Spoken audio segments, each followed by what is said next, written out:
السلام علیکم سامعین، 8 رمضان المبارک اور 19 مارچ ہے۔ عنوان ہے روزے کا انعام۔ اس تعلق سے ممتاز عالم دین مجلس دعوت الحق کے چیئرمین حضرت مولانا عبدالستار سلام قاسمی دامت برکاتہم العالیہ کا اہم خطاب پیش خدمت ہے۔ یہ خطاب آپ کا حیدرآباد کے راجندر نگر علاقے کی مسجد ریاض الجنہ میں ہوا ہے۔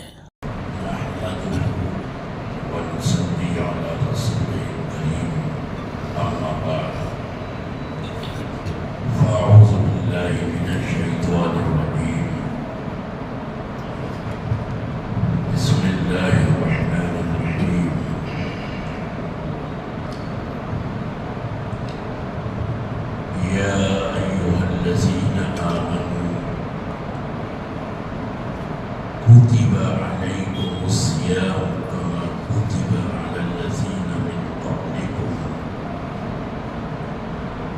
لعلكم تتقون صدق الله العظيم۔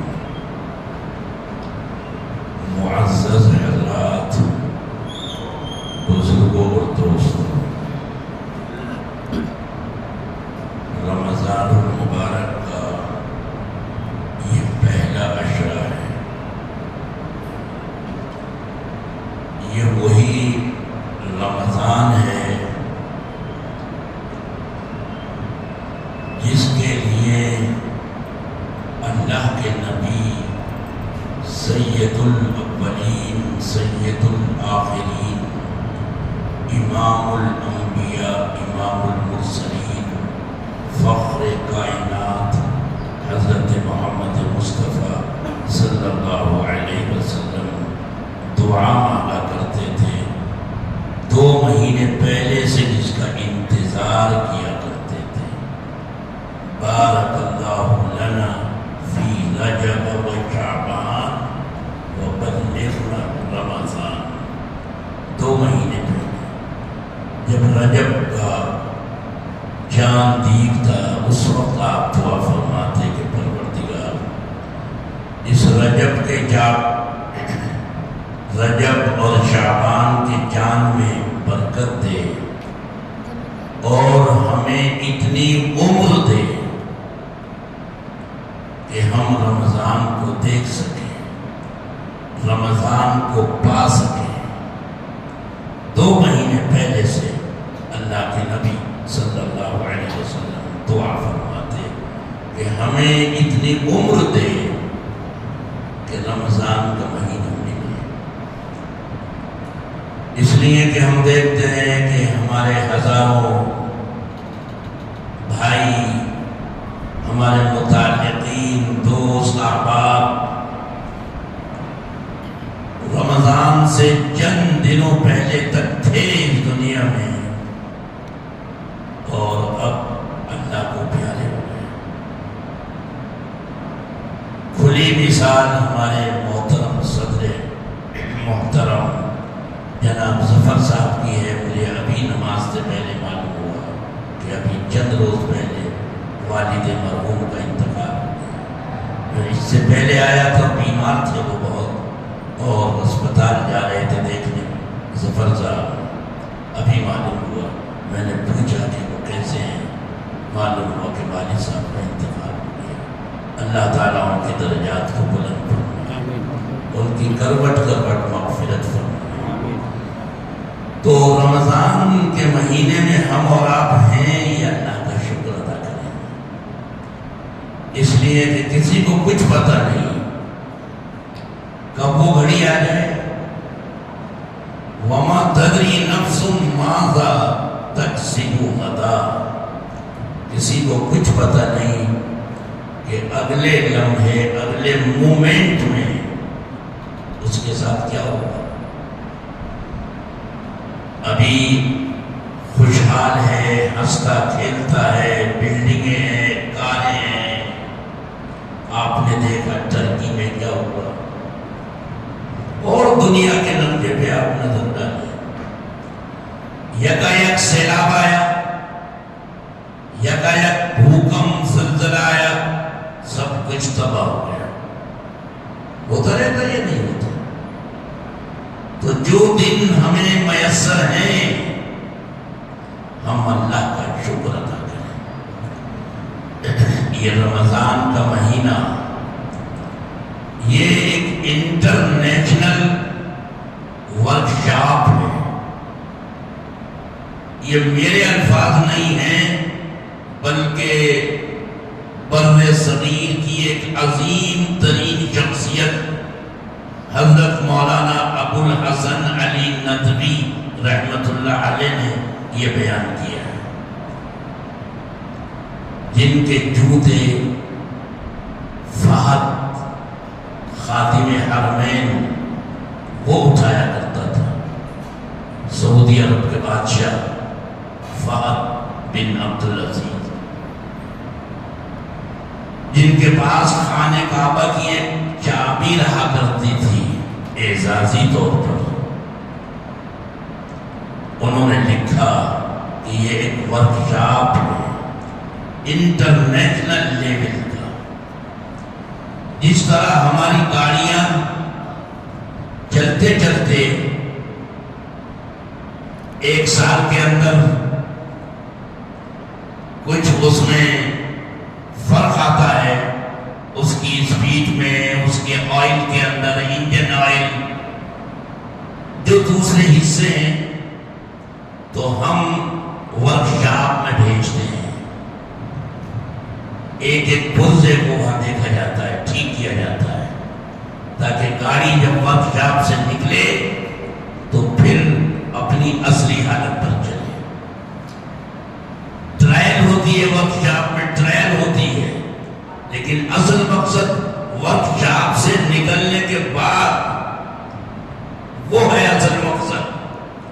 تو رمضان کے مہینے میں ٹرائل ہو رہی ہے، مشق ہو رہی ہے، جس کو قرآن نے کہا لعلکم تتقون، تمہارے اندر تقوی ہے کہ کھانے پینے کی اور دوسری چیزیں جو مباح تھی، جائز تھی، حلال تھی، صرف اللہ کے حکم پر ہم چھوڑ دیتے ہیں کہ سحری کا وقت اب ختم ہو گیا،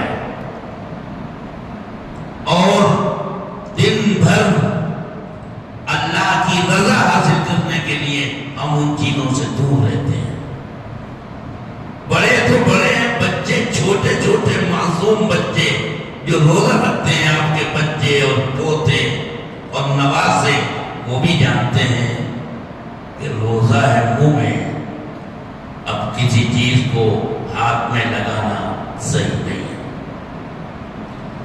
روزہ ایک ایسی عبادت ہے کہ تمام عبادتیں، نماز ہے، زکوٰۃ ہے، حج ہے، جتنی بھی عبادتیں ہیں ان سب میں دکھاوا پایا جاتا ہے۔ لوگ دیکھتے ہیں، نماز پڑھتے ہیں، آپ نے پڑھی یا نہیں پڑھی، تو پڑھی ہے تو نظر آئے گی۔ زکوٰۃ ہے، کوئی بھی نہیں جانتا تو کم سے کم وہ تو جانتا ہے جس کو آپ دے رہے ہیں۔ حج ہے، ہزاروں دیکھتے ہیں۔ تو نماز ہے، زکوٰۃ ہے، حج ہے، عمرہ ہے، جتنی بھی عبادتیں ہیں وہ سب دکھائی دیتی ہیں، الا الصوم، سوائے روزے کے۔ روزہ ایک ایسی عبادت ہے کہ کوئی نہیں جانتا سوائے اللہ کے۔ اگر کوئی شخص روزے سے نہیں ہے اور وہ کہے آپ سے، مجھ سے، میں میرا روزہ ہے، تو ظاہر بات ہے کہ اس کی ہمارے پاس کوئی دلیل نہیں ہے، اس کے انکار کرنے کی کوئی وجہ میرے اور آپ کے پاس نہیں ہے۔ یہ تو وہ جانتا ہے یا رب جانتا ہے۔ تو حدیث میں آیا کہ ساری عبادتیں دکھائی دیتی ہیں الا الصوم، سوائے روزے کے، اور جتنی بھی عبادتیں ہیں ان کا اجر اللہ تعالیٰ فرشتوں کے ہاتھوں ادا کرائے گا، اسٹاف کے ہاتھوں، اسٹاف دے گا۔ نمازیں جو پڑھی ہیں ان کا اجر، زکات جو آپ نے دی ہے، صدقہ کیا ہے، خیرات دی ہے، حج کیا ہے، عمرہ کیا ہے، ان کا اجر فرشتوں کے ذریعے ادا کرایا جائے گا۔ الا الصوم، اللہ کہے گا کہ روزہ تو صرف میرے لیے رکھا تھا، وَأَنَا أَجْزِي بِهِ، اس کا اجر اور ثواب میں خود دوں گا بندے کو۔ نماز، زکات، حج، جتنی عبادتیں ہیں ان کا اجر 10 گنا، 700 گنا، اس سے زیادہ۔ لیکن روزے کا جو اجر ہے اس کی کوئی مقدار نہیں ہے، انلمیٹڈ۔ وَأَنَا أَجْزِي بِهِ، میں خود دوں گا۔ یہ اتنا بڑا اجر ہے، لیکن یہ تب ہے جب ہم روزے کے طریقے سے رکھیں۔ صرف کھانے پینے کے چھوڑ دینے کا نام روزہ نہیں ہے۔ ہر چیز کی ریکوائرمنٹ ہے، ہر چیز کے اصول اور ضابطے ہیں، آپ ان کو فالو کریں گے تو کہا جائے گا کہ ہاں آپ نے یہ کام کیا ہے۔ اور اگر آپ نے منمانی کی، اپنی چلائی اور جو اس کی گائیڈ لائن ہے ان گائیڈ لائن کو فالو نہیں کیا تو ظاہر بات ہے کہ وہ روزہ رکھنا اور نہ رکھنا برابر ہوگا۔ اسی لیے اللہ کے نبی صلی اللہ علیہ وسلم فرماتے ہیں، بخاری اور مسلم کی روایت ہے کہ من لم یدع قول الزور والعمل به، جو شخص روزہ رکھ کر زور کو نہیں چھوڑتا۔ زور کے کیا معنی ہے؟ لہو و لعب، فضول کھیل تماشے، جھوٹ، لغویات، یہ ساری والجہل اور بیہودہ باتیں، بدزبانی، بد کلامی۔ روزہ ہے لیکن بد کلامی پر اترا ہوا ہے، رمضان میں بھی بد زبانی نہیں جا رہی اس کے منہ سے، گالم گلوچ کر رہا ہے رمضان کے مہینے میں بھی۔ تو اللہ کے نبی صلی اللہ علیہ وسلم فرماتے ہیں کہ اگر کوئی شخص روزہ رکھ کر گالم گلوچ نہیں چھوڑتا، بےہودگی نہیں چھوڑتا، وہی جو زندگی کی روش پہلے تھی سو اب بھی ہے، وہی چال بے ڈھنگی جو پہلے تھی وہ اب بھی ہے، تو آپ فرماتے ہیں فَلَيْسَ لِلَّهِ حَاجَةٌ فِي أَن يَدَعَ طَعَامَهُ وَشَرَابَهُ، اللہ کو کوئی ضرورت نہیں کہ جو اس نے کھانا پینا چھوڑ رکھا ہے۔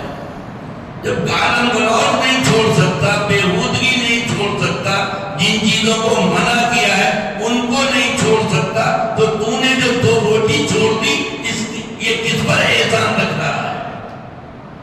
یہ تو ورکشاپ تھی، یہ تو مشق کرائی جا رہی تھی کہ اللہ کے حکم پر تم کام کرنا اور اللہ کے حکم پر کام چھوڑ دینا سیکھو۔ اگر یہ چیز نہیں آئی تو پھر صرف کھانے پینے کو چھوڑ دیا، اور کھانے پینے میں جو مقدار 11 مہینے میں ہمارے معدے میں جاتی تھی اس سے کہیں ڈبل ہمارے اس رمضان کے مہینے میں پہنچ جاتی ہے۔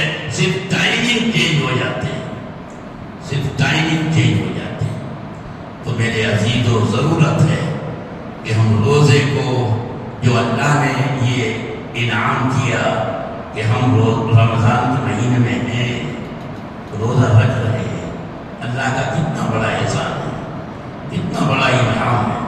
تو اس کو قاعدے سے رکھیں، جو گائیڈ لائن اللہ نے، اللہ کے رسول نے دی ہیں ان کو فالو کر کے ہم روزہ رکھیں، تب تو اللہ کے یہاں سے اجر کی امید ہے۔